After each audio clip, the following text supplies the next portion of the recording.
শুধুমাত্র স্বামীকে দেখানোর জন্য মেয়েরা কি রূপচর্চা করতে পারবে, যেমন ব্রু প্লাক বা চুল কাটা, এগুলো করলে গুনাহ হবে কিনা?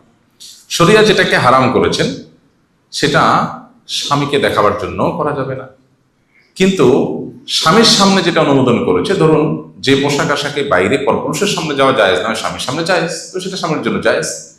চুল কাটার ব্যাপারটা হলো যে ধরুন এতটুকু চুল কাটা যেটার ফলে শরীয়র কোনো ভায়োলেশন হয় না, যেমন মেয়েরা যদি চুল কাটতে কাটতে পুরুষের মতো করে ফেলে যে পুরুষ আর নারী চেনা না যায়, তো সেটা নিষিদ্ধ। কোনো নারী যদি এমনভাবে চুল রাখে যেটা ফাসেক কাফের মডেল নারীদের সাথে সাদৃশ্য হয়, সেটা নিষিদ্ধ।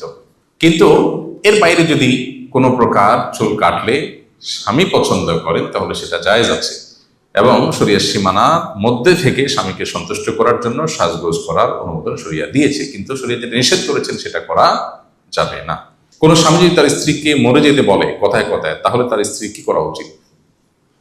স্ত্রীকে যদি মরে যেতে বলে কোনো স্বামী, সেটা সন্দেহাতীত ভাবে ভালো স্বামীর কাজ না, এবং রাগের চোটে এই ধরনের কথা বলা মূর্খতা সুলভ কাজ, এটা উচিত না। অনেক সময় অনেক মেয়ে মন খারাপ করে এ সমস্ত কথা বারবার বলতে বলতে আত্মহত্যার দিকে চলে যায়, এর জন্য তখন স্বামী আল্লাহর কাছে দায়ী থাকবে। এজন্য রাগের চোটে এই সমস্ত কথা বলা একেবারেই গর্হিত কথা।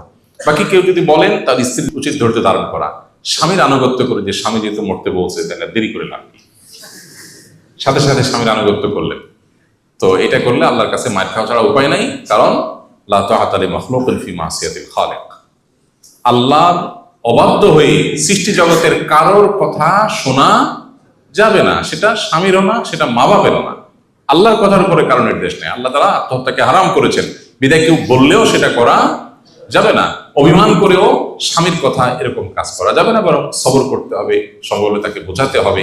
দাম্পত্য জীবনে এই অশান্তি বা কষ্ট, এই যে টিজ বা অত্যাচার, এগুলা একটা সময় থাকে না। প্রায় শতভাগ ফ্যামিলিতে, খুব রেয়ার কেস থাকতে পারে, শতভাগ ফ্যামিলিতেই সাধারণত একটা সময় এগুলো আর থাকে না।